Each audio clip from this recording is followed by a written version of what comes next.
कर्मनाश की हार। शिव प्रसाद सेन। कहानी। काले सांप का काटा आदमी बच सकता है, हल हल जहर पीने वाली मौत भी रुक सकती है, किंतु जिस पौधे को एक बार कर्मनाशा का पानी छू ले फिर हरा नहीं हो सकता। कर्मनाशा के बारे में किनारे के लोगों में एक और विश्वास प्रचलित था कि यदि एक बार नदी बाढ़ आए तो बिना मानुष की बलि लिए लौटती नहीं। लेकिन थोड़ी ऊंचाई पर बसे हुए नईडी वालों को इसका कोई खौफ न था। इसी से वे बाढ़ के दिनों में गेरू की तरह फैले हुए अपार जल को देखकर खुशियां मनाते। 2-4 दिन की ये बाढ़ उनके लिए तब्दीली बनकर आती। मुखिया जी के द्वार पर लोग बाग इकट्ठे होते और कजली सावन की ताल पर ढोलकें टनकने लगती। गांव के दूर नुहे तक ई बाड़ी नदिया जिया लेके माने का गीत गाते, क्योंकि बाढ़ उनके किसी आदमी का जिया नहीं लेती थी। किंतु पिछली साल अचानक जब नदी का पानी समुद्र की ज्वार की तरह उमड़ता हुआ नदी से टकराया तो ढोलकें बह चली। गीत की कड़ियां मुरझाकर होठों से पपड़ी की तरह छा गईं। तो खान ने जान के बदले जान देकर पूछा कि 5 बकरों की दौरी भेंट हुई, किंतु बड़ी नदी का हौसला कम न हुआ। एक अंधी लड़की, एक अपाहिज बुढ़िया बाढ़ की भेंट रही। नईडी वाले कर्मनाशा के इस उग्र रूप से कांप उठे। बूढ़ी औरतों ने कुछ सुराग मिलाया, पूजा पाठ कराकर लोगों ने पाप शांति की। एक बाढ़ बीती, बरस बीता, पिछले घाव सूखे न थे। भादों के दिनों में फिर पानी उमड़ा। बादलों की छांव से सोया गांव भोर की किरण देखकर उठा तो सारा सिवान रक्त की तरह लाल पानी से घिरा था। नई डी के वातावरण में हौलदिली छा गई। गांव ऊंचे अरार पर बसा था, जिस पर नदी की धारा अनवरत टक्कर मार रही थी। बड़े बड़े पेड़ जड़ मूल के साथ उलटकर नदी के पेट में समा रहे थे। यह बाढ़ न थी, प्रलय का संदेश था। सबके चेहरे पर मुर्दनी छा गई थी। कल दीनापुर में कड़ा चाह रहा था। पांडे जी, किशोर भगत हकलाते हुए बोला। कुएं की जगत से बाल्टी का पानी लिए जगेसर पांडे उतर रहे थे। घबराकर बाल्टी सहित ऊपर से कूद पड़े। क्या कह रहे थे भगत? कड़ा चढ़ा रहा था। क्या क्या कहा सोखा ने? चौराहे पर छोटी भीड़ इकट्ठी हो गई। भगत अपने शब्दों को चुबलाते हुए बोले, काशीनाथ की शरण भाई लोगों। सोखा ने कहा कि इतना पानी गिरेगा तो 3 घड़े भर जाएंगे। आदमी मवेशी की क्षय होगी, चारों ओर हाहाकार मच जाएगा, प्रलय होगी। प्रलय न होगी तब क्या बरकत होगी? हे भगवान, जिस गांव में ऐसा पाप कर्म होगा वह बहेगा नहीं तो क्या बचेगा? माथे पर लुग्गी की ठीक करते हुए धनसेरा चाची बोली, मैं तो कहूँ कि फूलमती ऐसी चुप काहे है? राम रे राम, कुतिया ने पाप किया, गांव के सिर बीता। उसकी माई कैसी सतवती बनती थी, आग लाने गई तो घर में जाने नहीं दिया। मैं तो तभी छनगी को कि हो ना हो दाल में कुछ काला है। आग लगे ऐसी कोख में 3 दिन की बिटिया, पेट में ऐसी घनघोर दाढ़ी, कुछ साफ ही कहोगी भौजी। बीच में जगेसर पांडे बोले, क्या हुआ आखिर? हुआ क्या? फुलमतिया राण मेमना ले बैठी है, विधवा लड़की बेटा बियरा सुहागिन बनी है। एक हुआ। सबकी आंखों में उत्सुकता के फफोले उभर आए। अगाध भय से सबकी सांस टंगी रह गई। तभी मिर्ची की तरह तीखी आवाज में चाची बोली, कोई आज की बात है? 3 दिन से सौदी में बैठी है डाइन, पाप की छाती से चिपकाए है। यह भी न हुआ कि गर्दन मरोड़कर गड़ाई गुच्छी में डाल दे। लोगों को प्रलय की सूचना देकर हवा में उड़ते हुए आंचल को बरजोरी बस में करती चाची दूसरे चौराहे की ओर बढ़ चली। गांव का सारा आतंक, भय, पाप उनके पीछे कुत्ते की तरह दुम दबाए चल रहे थे। सबकी आंखों में नई डी का भविष्य था। रक्त की तरह लाल पानी में चूहे की तरह ऊप चूप करते लोग चिल्ला रहे थे। मौत का ऐसा भयंकर स्वप्न भी शायद किसी ने न देखा था। भैरव पाड़े बैशाखी के सहारे अपनी बरकी के दरवाजे में खड़े बाढ़ के पानी का जोर देख रहे थे। अपार जल में बहते हुए सांप बिच्छू चल रहे थे। मरी हुई जानवर की पीठ पर बैठा कौवा लहर के धक्के से बिछल जाता। भीगे चूहे पानी से बाहर निकलते तो चील चपट पड़ते। विचित्र दृश्य है। पाड़े ने न जाने क्यों बुदबुदाए। फिर मिट्टी की बनी पुरानी बकरी की ओर देखा। पाड़े के दादा देश देहात के नामी गिरामी पंडित थे। उनका ऐसा अकबाल था कि कोई किसी को कभी सताने की हिम्मत नहीं करता था। उनकी बनवाई है ये बकरी। भाग की लेख कौन तारे। 2 पुष्ट के अंदर ही सभी कुछ खो गया। मुट्ठी में बंद जुगनू हाथ के बाहर निकल गया और किसी ने जाना भी नहीं। आज के 16 साल पहले माँ बाप एक नन्हा लड़का हाथ में सौंप कर चले गए। पैर से पंगु भैरव पाड़े अपने 2 बरस के छोटे भाई को कंधे से चिपकाए असहाय निर्बलम खड़े रहे। धन के नाम पर बाप का कर्ज मिला। काम धाम के लिए दूध मुँहे भाई की देख रेख, रहने के लिए बकरी जिसे पिछली बाढ़ के धक्कों ने एकदम जर्जर कर दिया है। अब यह भी न बचेगी। पांडे के मुंह से भविष्यवत फूट पड़ा, जिसकी भयंकरता पर उन्होंने जरा भी ख्याल करना जरूरी नहीं समझा। दरारों से भरी दीवारें उनके खुरदुरे हाथों के स्पर्श से फिसल गईं। बरसा का पानी पसीज कर हाथों में आंसू की तरह चिपक गया। सनसनाती हवा गांव के इस छोर से उस छोर तक चक्कर लगा रही थी। विधवा फूलमतिया को बेटा हुआ है। बेटा कुतिया के पाप से गांव तबाह हो रहा है। राम राम, ऐसा पाप।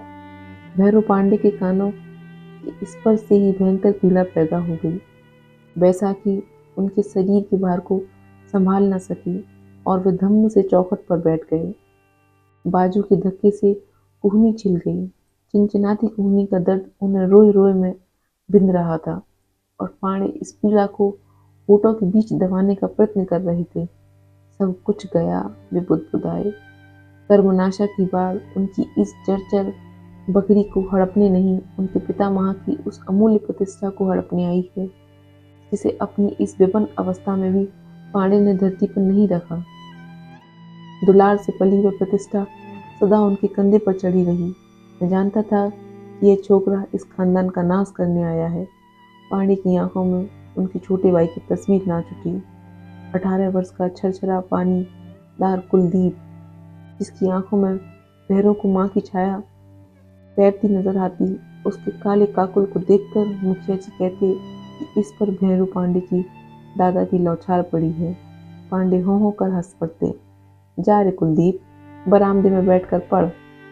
भैरव पांडे मन से बुदबुदाते, तेरे आंख में 100 कुंड बालू। हरामी कहीं का, लड़के पर नजर काटता है। कुछ भी हुआ तो इसे भगवान कसम तेरा गला घोंट दूंगा। बड़ा आया मुखिया जी। फिर जरा बढ़ के बोलते, क्या लौछार पड़ेगी मुखिया जी। दादा के पास तो 5 पछाई गायें थीं, एक से एक। 2 थान ढूंढ ले तो पंचसेरी बाल्टी भर जाती थी। यहाँ तो इस लौंडे को दूध पचता ही नहीं। फिर साल 12 महीने हमेशा मिलता भी कहाँ है हम गरीबों को। अब वह पुराने जमाने की बात कहाँ रही पांडे जी, मुखिया कहता और अपने संकेतों से शब्दों में मिर्च की तिताई भरकर चला जाता। काले काले काकुलों वाले नवजवान कुलदीप उसे फूटी आंखों नहीं सुहाता, किंतु भैरव पांडे के डर से वह कुछ न पाता। भैरव पांडे दिन भर बरामदे में बैठकर रुई से बिनौले निकालते, तूमते, सूत तैयार करते और अपनी तकली नचा नचा कर जनेऊ बनाते, जजमानी चलाते, पत्ता देख देते, सत्यनारायण की कथा बांच देते और इससे जो कुछ मिलता कुलदीप की पढ़ाई और उसके कपड़े लत्ते आदि में खर्च हो जाता। यह सब कुछ मर मर कर दिया था। इसी दिन को पांडे की आंखों में प्यास छा गई। लड़के ने उन्हें किसी और कर नहीं रखा। आज यहाँ आफत मची है, अपने पता नहीं कहाँ भाग कर छिपा है। राम जाने कैसे हो। सूखी आंखों में 2 बूंदें गिर पड़ी। अपने से तो कौर भी नहीं उठ पाता था। भूखा बैठा होगा कहीं। बैठे मरे हमें क्या करना है। पांडे ने बैसाखी उठाई, बगल की चारपाई तक गए, धम्म से बैठ गए, दोनों हाथों में मुंह छुपा लिया, चुप लेटे रहे। पूर्वी आकाश पर सूरज 2 लट्ठे ऊपर चढ़ाया था। काले काले बादलों की दौड़ी धूप जारी थी। कभी कभी हल्की हवा के साथ बूंदें बिखर जाती। दूर किनारे पर बाढ़ के पानी की टकराहट हवा में गूंज उठती। भैरव पांडे उसी तरह चारपाई पर लेटे आंगन की ओर देख रहे थे। बीचों बीच आंगन की तुलसी चौरा था, जो बरसात के पानी से कटकर खुरदरा हो गया था। पुराने पौधों के नीचे कई मासूम मरकती पत्तियों वाले छोटे छोटे पौधे लहराने लगे थे। वर्षा की बूंदें पुराने पौधों की सख्त पत्तियों पर टकराकर बिखर जाती। टूटी हुई बूंदों की फुहार धीरे से मासूम पौधों पर फिसल जाती। कितने आनंद मग्न थे भी मासूम पौधे। पांडे की आंखों के सामने कार्तिक की वह शाम भी न छुटी। 2 बरस पहले की बात होगी। शाम के समय जब वे बरामदे में लेटे थे, फूलमत आई अपनी बाल्टी मांगने। सुबह भैरव पांडे ले आए थे किसी काम से। कुलदीप, जरा भीतर से बाल्टी दे देना, कहा था पांडे ने। सफेद साड़ी में लिपटी लिपटाई गुड़िया की तरह फूलमत आंगन में इसी चौरे के पास आकर खड़ी हो गई थी, और बाल्टी उठाने के लिए जब कुलदीप झुका था, तो फूलमती ने अपने दोनों हाथों से आंचल का खूंट पकड़कर तुलसी जी की वंदना करते हुए झुकी थी। कुलदीप ने एक झटके से उठने पर वह उसकी पीठ से टकरा गई थी अचानक। तब तब न जाने क्यों दोनों मुस्कुरा उठे थे। भैरव पांडे क्रोध से तिलमिला गए थे। वे गुस्से से मार चारपाई से उठे, देखा कि कुलदीप बाल्टी लिए खड़ा था। फूलमती तुलसी चौरे पर सिर रख कर प्रार्थना कर रही थी। न जाने क्यों पांडे की आंखें भर आईं। बरसात के दिनों के बाद इस खुरदरे चौरे पर को उनकी माँ पीली मिट्टी के लेपन से संवार देती, फिर श्वेत बलुई माटी से पोत कर सफेद कर देती। शाम को सूखे हुए चबूतरे पर घी के दीपक जलाकर माथा टेक कर वे लड़कों के मंगल के लिए विनय करती। तब वे भी ऐसे ही झुककर आशीर्वाद मांगती, और पांडे बगल में चुपचाप खड़े दियों को जलता देखा करते थे। पांडे के सामने खड़ा देख कुलदीप हड़बड़ाया और फूलमत बाल्टी लेकर चुपचाप बाहर चली गई।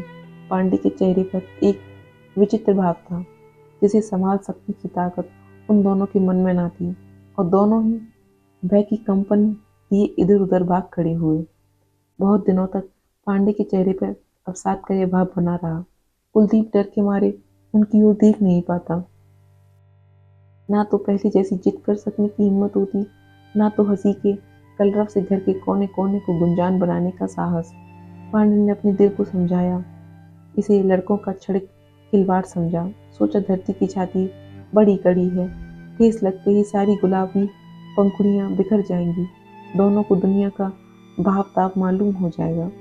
पांडे के रुख से फूलमत भी संसक हो गई थी। वह इधर कम आती। कुलदीप के उठने बैठने पढ़ने लिखने पर पांडे की कड़ी नजर थी।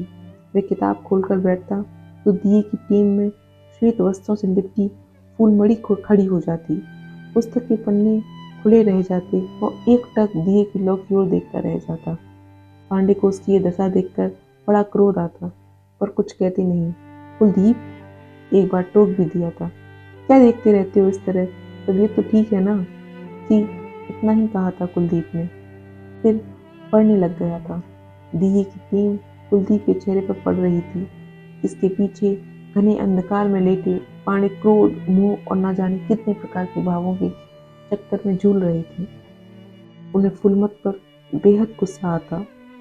कीमत मल्ला की ये विधवा लड़की मेरा घर चौपट करने पर क्यों लगी है? पता नहीं कहाँ से बह दहकर यहाँ आकर बस गए। कुलच्छनी अब क्या चाहती है? बाप मरा, पति मरा, अब ना जाने क्या करेगी। जाने कौन सा मंत्र पढ़ दिया है, एक कबूतर की तरह मुंह फुलाए बैठा रहता है। न पढ़ता है, न लिखता है, हंसना खेलना खाना सब भूल गया है।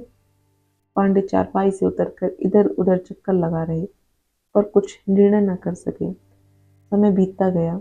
कुलदीप भी खुश नजर आ रहा था, हंसता खेलता। पांडे की छाती से चिंता का भारी पत्थर खिसक गया। एक बार फिर उनके चेहरे पर हंसी की आभा लौटने लगी। रुई सूत का काम फिर शुरू हुआ। गांव के 2-4 उठल्ले निठल्ले आकर बैठ जाते। दिन कपास तक में भीग जाता। सुरती मलमल ताल ठोकते, पिच से थूक कर किसी को गाली देते या निंदा करते। इन सब चीज़ों से वास्ता न रखते हुए भी पांडे सुनते जाते। उनका मन तो चक्कर खाती तकली के साथ ही घूमता रहता। हूँ हाँ करते जाते और निठल्लों की बातों में सन्नाटे को किसी तरह झेल लेते। पांडे उस चारपाई पर लेटे थे। अंतर इतना ही था कि दिन थोड़ा और ऊपर चढ़ गया था। लहरों की टकराहट थोड़ी और तेज हो गई थी। रक्त की तरह खौलता हुआ लाल पानी गांव के थोड़ा और निकट आ गया था। उनकी नसें किसी तीव्र व्यथा से जल रही थीं। पांडे के वंश में कभी ऐसा नहीं हुआ था। वे फुसफुसाए। बगल की दीवार में ताके पर रामायण की गुटका रखी थी। उन्होंने उठाई। एक जगह लाल निशान लगा था। पिछले दिनों कुलदीप रात में रामायण पढ़ा करता था। जब से वह गया है आज तक गुटका नहीं खुला। पांडे के हाथ कांपे। गुटका उलटकर उनकी छाती पर गिर गया। उठाकर खोला, वही लाल निशान। कह सीता भाव विधि प्रतिकूला, मिलई न पावक मिटई न सूला। सुनहु विनय विटप अशोका, सत्य नाम करु हरु मम शोका। पांडे की आंख भरभराई। झरझर आंसू गिरने लगे। हिचक लेकर वे टूट पड़े। ये चुड़ैल मेरा घर खा गई, शब्द फूटे, किंतु भीतर घुमड़ कर रह गए। गाली देने से ही क्या होगा। इतने तक रहता तो कोई बात थी। आज उसे बच्चा हुआ है। कहीं कह दे कि लड़का कुलदीप का है तो।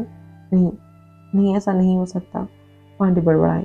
उन्होंने अपने बालों को मुट्ठी से कसकर खींचा, जैसे इनकी जड़ में पीड़ा जम गई है, खींचने से थोड़ी राहत मिलेगी। वे उठना चाहते थे किंतु उठ न सके। आंखों के सामने चिंगारियां टूटने लगी। उन्हें आज मालूम हुआ कि वे इतने कमजोर हो गए हैं। कुलदीप के जाने के बाद तक उनकी जीवन अव्यवस्था की एक कहानी बनकर रह गया है। 4-5 महीने से कुलदीप भागा है। पिछले कई दिनों तक वे जरूर बेचैन थे, किंतु समय ने उस दुख को बुलाने में मदद की थी। आज फिर कुलदीप उनकी आंखों के सामने आ खड़ा हुआ है। बीती घटनाएं एक एक कर आंखों के सामने नाचने लगी। फागुन का आरंभ था। मुखिया जी की लड़की की शादी थी। गांव भर में खुशी छाई रहती, जैसे सबके घर शादी होने वाली हो। शादी के दिन तो गांव वालों ने बनने संवरने की होड़ लग गई। सब लोग पट्टी कटा रहे थे। शौकीनों की पट्टी 4-4 उंगल चौड़ी छुरे से बनी थी। कुएं की जगत पर दोपहर के 2 घंटे पहले से भीड़ लगी थी। अब 2 बजने को आए। साबुन लग रही थी। पैरों में जमीन मैल सिकड़े से रगड़ रगड़ कर छुटाई जा रही थी। बारात आई। द्वार पूजा की शोभा का क्या कहना। बनारस की रंडी नाचने आई थी। छैल छबीलों की भीड़ जम गई थी। शाम को महफिल जमी। मुखिया जी का दरवाजा आदमियों से खचाखच भरा था। एक और गली में सिमटकर औरतें बैठी हुई थीं।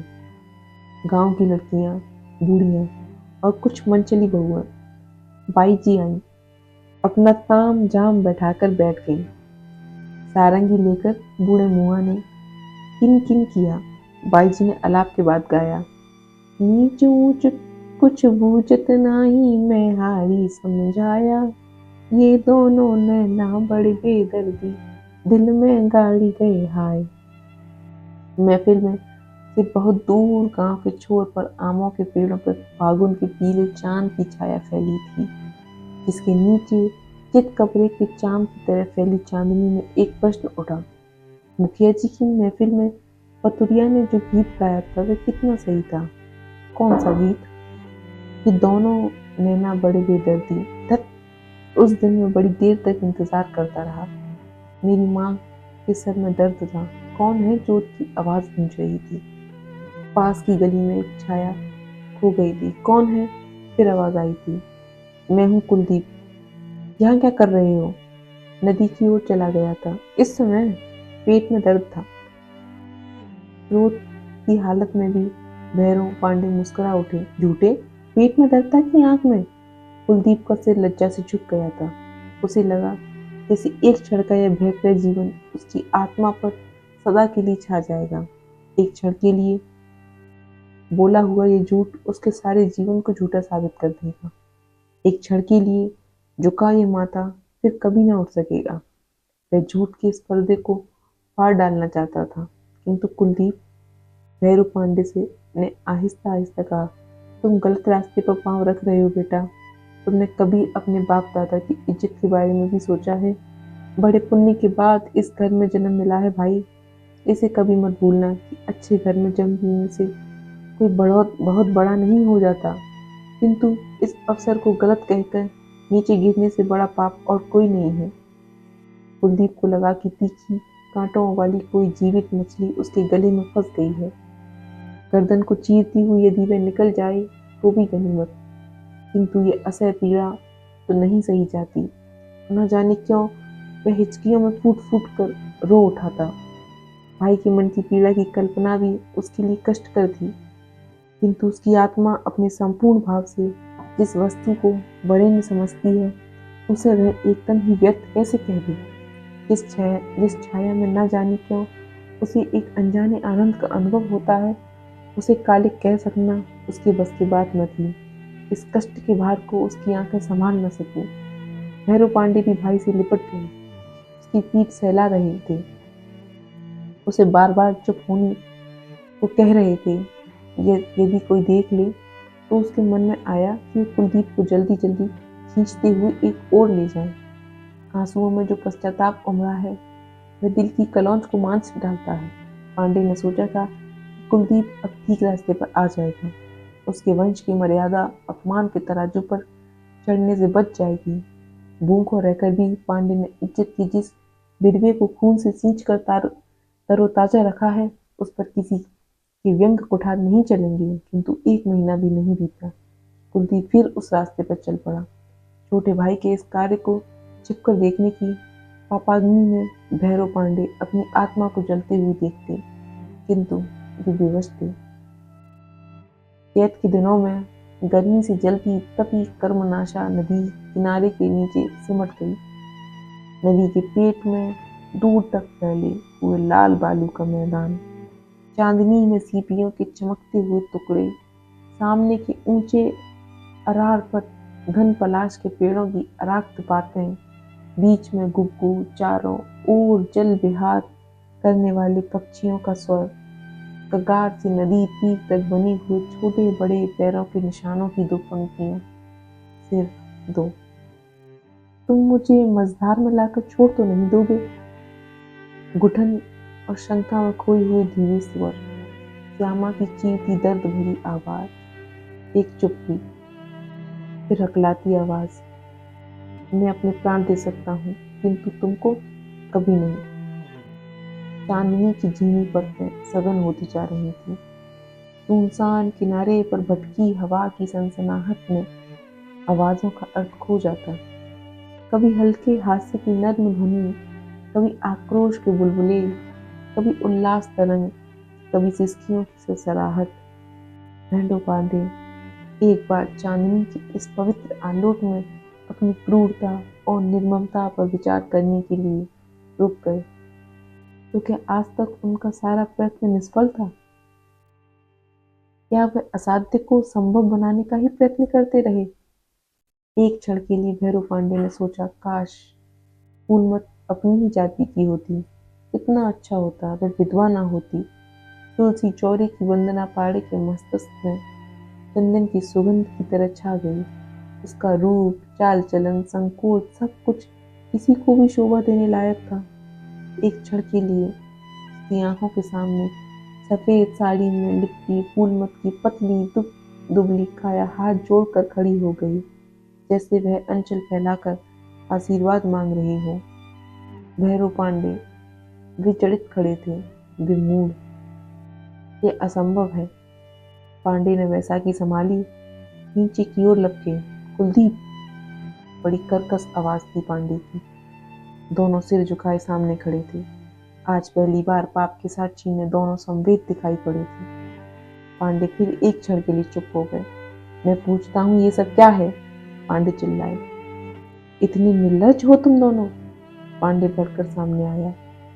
फूलमत की ओर मुंह फेर कर बोले, तू इसकी जिंदगी क्यों बिगाड़ना चाहती है? क्या तू नहीं जानती कि तू जो चाहती है वो स्वप्न में भी नहीं हो सकता, कभी नहीं। फूलमत चुप थी। पांडे दुने क्रोध से बोले, चुप क्यों हो चुड़ैल, बोलती क्यों नहीं? मैं क्यों इसकी जिंदगी बिगाड़ूंगी दादा? वह सहसा एकदम निचुड़ गई। मैंने तो इन्हें कई बार मना किया। कुलदीप, पांडे दहाड़े, सीधे रास्ते पर आ जाओ, अच्छा होगा। तुमने भैरव का प्यार देखा है, क्रोध नहीं। जिन हाथों से मैंने पाल पोस कर बड़ा किया है, उसी से तुम्हारा गला घोंटते मुझे देर न लगेगी। दादा, कुलदीप हकलाया, हम दोनों पापी, नीच। भैरव पांडे के हाथ की 5 उंगलियां कुलदीप के चेहरे पर उभर आईं। मैं सोचता था तू ठीक हो जाएगा।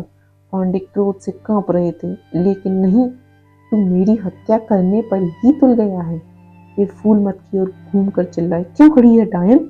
भाग नहीं तो तेरा गला घोंट कर इस पानी में फेंक दूंगा। अंदर को पीती हुई तरसत सांप जैसा स्वर, यह सब मैंने किया था।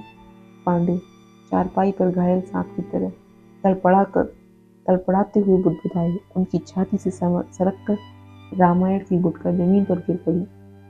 उस पवित्र आराध्य वस्तु को उठाने का उन्हें ध्यान न रहा। कुलदीप दूसरे ही दिन लापता हो गए। पांडे अपनी बैसाखी के सहारे दिन भर गांव गिराव की खाक छानते फिरे, किंतु वह न मिला। थक कर हार कर पांडे वापस आ गए। बाप दादों की इज्जत की प्रतीक इतनी लंबी विशाल बकरी, जिसकी दीवारें मुख दबाए शांत पुजारी की तप की तरह अडिग खड़ी थी, किंतु कितनी सुनसान, डरावनी, निष्प्राण पिंजर की तरह लगती थी वह बकरी। चौखट पर पैर रखते हुए पांडे की आत्मा करा उठी। चला गया। वैसाखी रखकर पांडे आंगन के कोने में बैठ के, अब वह कभी नहीं लौटेगा। रात में उन्हें बड़ी देर तक नींद नहीं आई। कुलदीप को बचपन से लेकर आज तक उन्होंने कभी अपनी आंख की ओट नहीं होने दिया। छुटपुट से लेके आज तक खिलाया पिलाया, पाला पोसा, और आज लड़का दगा देकर निकल गया। पांडे अंधेरों की मेड़ पर पीछे पिता के सैलाब को रोकने का असफल प्रयत्न करते रहे। भोर होने में देर थी। उनकी आंखें करुआ रही थीं, किंतु मन की जलन के आगे उस दर्द को क्या मोल। पांडे उठकर टहलने लगे। सामने की बस बार के भीतर से पूर्वी क्षितिज पर ललचौहा उजास फूटने लगा था। गली के मोड़ के कच्चे मकान के भीतर जात की घर घर गूंज रही थी। एक गुमड़ता गड़गड़ाहट का स्वर, इसके पीछे जात वाली के कंठ की व्यथा की एक सुरीली तार टुन टुन कर कौंध उठती थी। मोह जोगिनी बना के कहाँ गई ले जोगनिया, मोह जोगिनी बना के कहाँ गई ले जोगिया। पांडे एक क्षण अवाक होकर इस दर्दीले गीत को सुनते रहे। पिपासे, भूले, भटके, थके हुए स्वर पांडे की आत्मा में जैसे समान वेदना को पहचान कर उतरते चले जा रहे हों। अब रोने चली है चुड़ैल, पांडे पागल की तरह बड़बड़ाते रहे। रो रो कर मर, मैं क्या करूं? बाढ़ के लाल पानी में सूरज डूब रहा था। पांडे बैसाखी के सहारे आकर दरवाजे पर खड़े हुए। नदी की ओर आदमियों की भीड़ खड़ी थी। वे धीरे धीरे उधर ही बढ़े। सामने 3-4 लड़के अरहर की खूंटियां गाड़कर पांडे का बड़ाव नाप रहे थे। क्या कर रहा है रे छबीला? पांडे बलहा चेहरे पर मुस्कुराहट का भाव लाकर बोले, देखता नहीं लंगड़ा, बाल रोक रहे हैं। पांडे मुस्कुराए, जैसा बाप वैसा बेटा। तेरा बाप भी खूंटियां गाड़कर कर्मनाशा की बाढ़ रोकना चाहता था। वह भीड़ कैसी है छबीले, नहीं जानते? फूलमत को नदी में फेंक रहे हैं, उसके बच्चे को भी। उसने पाप किया है। छबीला फिर गंभीर खड़े पांडे से सटकर बोला, क्यों पांडे चाचा, जान लेकर बाढ़ उतर जाती है ना? हाँ हाँ, पांडे आगे बढ़े। बोतल की पीप खुल गई थी। पांडे के मन में भयानक प्रेत खड़ा हो गया। चलो, ना रहेगी बांस, ना बजेगी बांसुरी। यूं चली थी पांडे के वश में कालिक बोतलें। अच्छा ही हुआ वह छोकरा भी आज नहीं है। फूलमत अपने बच्चे को छाती से चिपकाए टूटते हुए अरार पर एक नीम के तने से सटकर खड़ी थी। उसकी बूढ़ी माँ जार बेजार हो रही थी, किंतु आज जैसे मनुष्य ने पसीजना छोड़ दिया है, अपने अपने प्राणों का मुंह इन्हें पशु से भी नीचे उतार चुका है। कोई इस अन्याय के विरुद्ध बोलने की हिम्मत नहीं करता था। कर्मनाशों को प्राण की बलि चाहिए, बिना प्राणों की बलि लिए बाढ़ नहीं उतरेगी। फिर उसी की बलि क्यों न दी जाए जिसने पाप किया है। पर साल जाल के बदले जान दी गई, पर कर्मनाशा 2 बलि लेकर ही मानी। त्रिशंकु के पाप की लहरें किनारों पर सांप की तरह पुकार रही थीं। आज मुखिया का विरोध करने का किसी में साहस न था। उसकी नीचता के कार्यों का ऐसा समर्थन कभी न हुआ था। पता नहीं किस बैर का बदला ले रहा है बेचारी से। भीड़ में कई इस तरह सोचते, ऐसा तो कभी न हुआ, किंतु कौन बोले, सब मुंह सिए खड़े थे। तुम्हारा क्या राय है भैरू पांडे? मुखिया बोला। सारे गांव ने फैसला कर दिया। एक के पाप के लिए सारे गांव के मुंह में मौत के मुंह में नहीं झोंकते। जिसने पाप किया है उसका दंड भी वही भोगे। एक विवश सन्नाटा। पांडे ने आकाश की ओर देखा, आगे बढ़ा। फूल मत भय से चिल्ला उठी। पांडे ने बच्चे को उसकी गोद से छीन लिया। मेरी राय पूछते हो मुखिया जी तो सुनो। कर्मनाशा की बाढ़ दूध मुहे बच्चे को एक अबला की बलि देने से नहीं रुकेगी। उसके लिए तुम्हें पसीना बहाकर बांधों को ठीक करना होगा। कुलदीप कायर हो सकता है, वह अपने बहू बच्चे को छोड़कर भाग सकता है, किंतु मैं कायर नहीं हूँ। मेरे जीते जी बच्चे और उसकी माँ पर कोई बाल विवाह का नहीं कर सकता, समझे? तो ये है बूढ़े पांडे की बहू। मुखिया व्यंग्य से बोला। पाप का फल तो भोगना ही होगा पांडे जी, समाज का दंड तो झेलना ही होगा। जरूर भोगना होगा मुखिया जी। मैं आपके समाज को कर्मनाश से कम नहीं समझता, किंतु मैं एक एक पाप गिनाने लगूं तो यहाँ खड़े सारे लोग परिवार समेत कर्मनाशा के पेट में जाना पड़ेगा। है कोई तैयार जाने को? लोग अवाक खड़े पांडे की ओर देख रहे थे, जो अपने कंधे से छोटे बच्चे को चिपकाए अपनी बैसाखी के सहारे खड़े थे। पत्थर की विशाल मूर्ति की तरह उन्नत, प्रशस्त, अटल। कर्मनाशा के लाल पानी में सूरज डूब रहा था। जिन उद्दत लहरों की चपेट में बड़े बड़े विशाल पीपल के पेड़ धराशायी हो गए थे, वे एक टूटे नीम के पेड़ से टकरा रही थीं। सूखी जड़ें जैसे सख्त चट्टान की तरह अडिग थीं। लहरें टूट टूट कर पछाड़ कर खाकर गिर रही थीं, शिथिल, थकी, पराजित। तो इस कहानी की हम कहानीकार के बारे में पढ़ लेते हैं, लेखक के बारे में। कहानी हम पढ़ चुके हैं कर्मनाशा की हार, शिव प्रसाद सिंह। शिव प्रसाद सिंह नई कहानी की उस धारा के कहानीकार हैं जिन्होंने आज़ादी के बाद भारतीय ग्राम जीवन के बदले हुए यथार्थ को अपनी रचनाओं का माध्यम बनाया। शिव प्रसाद सिंह की पहली कहानी दादी माँ सन 1941 में लिखी, जो प्रतीक में प्रकाशित हुई। कुछ आलोचकों ने नई कहानी आंदोलन को पहली कहानी मानते हैं। नामवर सिंह राजेंद्र यादव की कहानी खेल खिलौने में इसकी तुलना करते हुए दादी माँ की सहजता और भाव संपन्नता की काफी सराहना की है। बहरहाल दादी माँ अपने वस्तु विन्यास और कलात्मकता के कारण नई कहानी आंदोलन की एक महत्वपूर्ण कहानी तो बनी ही रहेगी। शिव प्रसाद सिंह अपनी रचना में गांव का चित्रण करते हुए प्राय मोहग्रस्त नहीं होते, अथवा ये कहें कि वे गांव के प्रति नॉस्टैल्जिक होने से बचने के भरसक प्रयास करते हैं। इस क्रम में वे आज़ादी के बाद गांव में पैदा हो रही तमाम विकृतियों के प्रति काफ़ी आलोचनात्मक रुख अपनाते हैं, किंतु इसके साथ ही गांव के प्रति उनके मन में जो सहानुभूति और लगाव है, उससे इनकार नहीं किया जा सकता। शिव प्रसाद सिंह की कहानियों में समाज में उपेक्षित, दलित, शोषित, पीड़ित लोगों के चरित्र को सहानुभूति उजागर करने का प्रयास दिखाई देता है। चमार, मूसर, कंजर, भंगी, कुमार, नट आदि जातियों के लोग इनकी कहानियों में अपनी पीड़ा और संस्कारगत विशेषताओं के साथ उभर कर सामने आते हैं। इन पात्रों में लेखक ने त्याग, करुणा, स्नेह, सत्य, सहानुभूति जैसे मानवीय मूल्यों को प्रतिष्ठित किया है। स्त्री जाति के प्रति भी लेखक ने पूरी सहानुभूति के साथ व्यवहार किया है। कहानियों में लोक तत्वों के भरपूर उपयोग करते हुए लेखक ने संयम का परिचय दिया है। दादी माँ, आर पार की माला, पाप जीवी नन्नो, कर्मनाशा की हार, इन्हें भी इंतजार है, और जिंदा महाराज, इनकी चर्चित कहानियां हैं। जीवन के प्रति लगाव को ही प्रवृत्ति नई कहानी में परिलक्षित होती है। शिव प्रसाद सिंह की कहानियां उससे अछूती नहीं है। इनकी कहानियों में आधुनिक भावबोध भी दिखाई पड़ता है। कर्मनाशा की हार शिव प्रसाद सिंह की एक चर्चित कहानी है। उन्होंने कर्मनाशा की हार संग्रह में की भूमिका में लिखा है, मनुष्य और उसकी जिंदगी में के प्रति मुझे मोह है, जो अपने अस्तित्व को उभारने के लिए विविध प्रकार के क्षेत्रों के विरोधी शक्तियों से जूझ रहा है। अंधविश्वास, उपेक्षा, व्यवस्था, प्रताड़ना, अतृप्ति, शोषण, राजनीति, भ्रष्टाचार, शुद्ध स्वार्थगनता के नीचे घुसता हुआ भी जो अपने सामाजिक और व्यक्तिगत हक के लिए लड़ता है, हंसता है, रोता है, बार बार गिरकर भी जो अपने लक्ष्य से मुंह नहीं मोड़ता, वह मनुष्य तमाम शारीरिक कमजोरियों और मानसिक दुर्बलताओं के बावजूद महान है।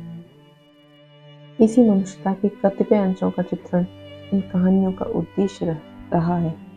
कहना न होगा कि कर्मनाशा की याद कहानी के लेखक ने सामाजिक विकृतियों, अंधविश्वासों को बरखस इसी मनुष्यता को प्रतिष्ठित करना चाहा है। यहाँ एक बात स्पष्ट कर देना जरूरी है, ज्यादातर आलोचक विचारक शिव प्रसाद सिंह की आंचलिक कथाकार मानते हैं, किंतु शिव प्रसाद सिंह खुद को आंचलिक कथाकार होना स्वीकार नहीं करते। उनका कहना है, ग्राम कथा ज्यादा व्यापक और उपयुक्त शब्द है। आंचलिक एक प्रवृत्ति मात्र है, ग्राम कथाएं सभी आंचलिक नहीं होती।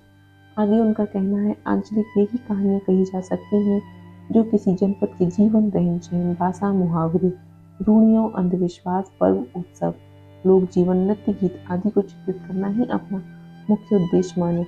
आंचलिक तत्व ही उनके साध्य होते हैं, इसलिए पूरी ग्राम कथा को आंचलिक कहना उचित नहीं है।